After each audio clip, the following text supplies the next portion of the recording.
It was full steam ahead on the island of Sodor. All the engines were running on time. They wanted to finish their work quickly because tonight was Halloween. The engines loved seeing the children in their Halloween costume.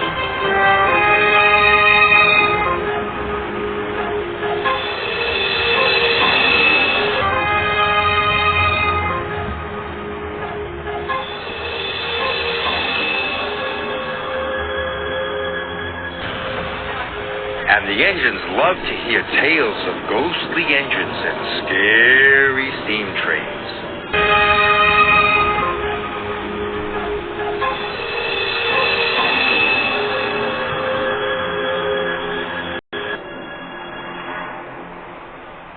That evening, Sir Topham Hatt came to Tidmouth's sheds. Thomas and Emily, you must go to the smelters yard, he said. An important delivery of iron must be collected right away. Yes, sir, they puffed. Percy thought the smelter's yard was spooky. He was worried about his friends. Look out for ghosts, he whistled nervously. It is Halloween. There's no such thing as ghosts, Thomas said cheerfully. It's just silly make-believe, added Emily. And they steamed off to the smelter's yard. The sun was setting, and it was getting dark. Imagine being scared of Halloween, puffed Thomas. Or the smelter's yard, sniffed Emily. Pow, added Thomas. Thomas and Emily enjoyed feeling brave.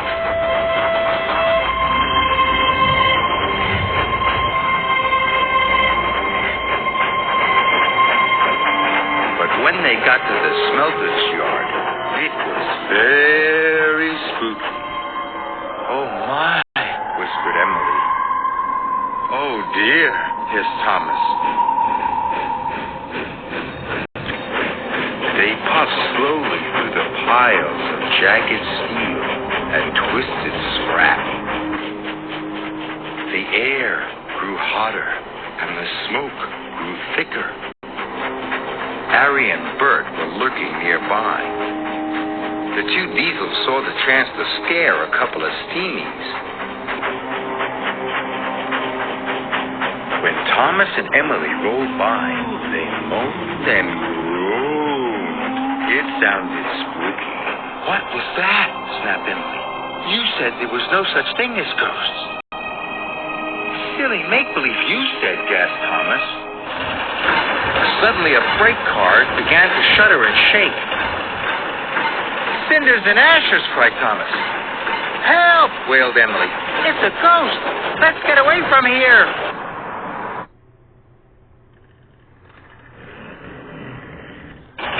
They didn't know Arry and Bert had been bumping the flatbed's buffers. The two naughty diesels were having great fun. Thomas and Emily pulled up to the smelting shed. They gasped at the ghostly shadows and fizzing sparks.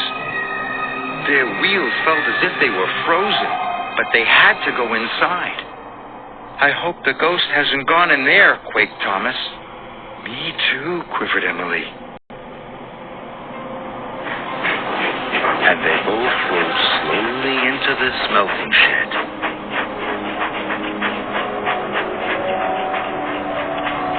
Inside, chains clanked and strange shadows danced across the wall. Must be brave, Thomas puffed. But it was spooky. Emily was turning around, ready to shun some freight cars. Suddenly, a great bush of sparks lit up the shed. Bust my buffers, cried Emily. Emily was scared. She didn't notice the huge white tarp. It fell, covering her from funnel to footplate. The ghost! It's got me! She steamed away as fast as her pistons could pump. Thomas thought Emily was the ghost, and he raced out of the smelting shed.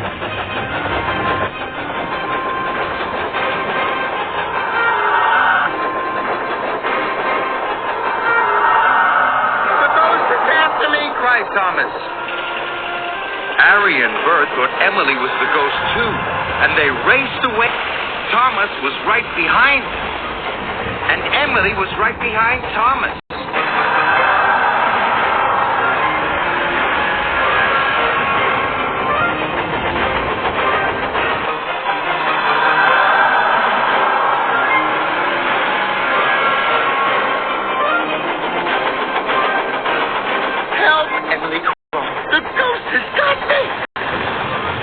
Arry, Bert, Thomas, and Emily raced toward Tidman's sheds.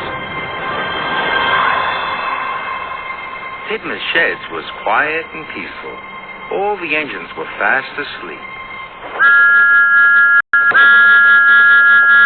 Thomas's whistle soon woke them up. "It's Thomas!" cried Percy. "Something must be wrong." Suddenly, he saw Thomas, Arry, and Bert racing into the yards. "Stop!" he cried. Arry, Bert, and Thomas applied their brakes. They stopped just in time. "The ghost is after us," whistled Thomas. Percy was scared. But just then, Emily raced under a signal and the car flew off.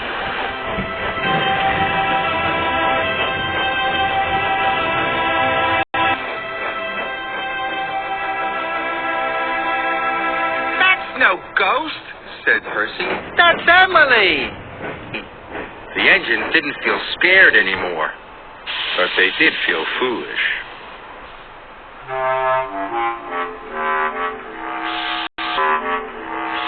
Sir Topham Hatt arrived wearing his pajamas.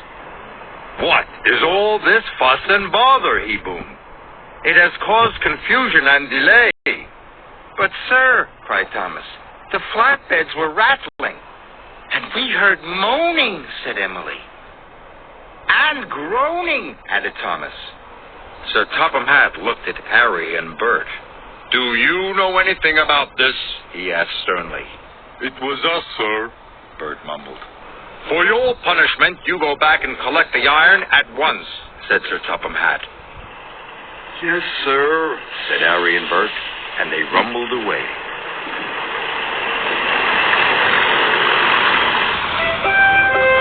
Whenever Thomas and Emily went back to the smelters yard, they knew there was nothing to be scared of.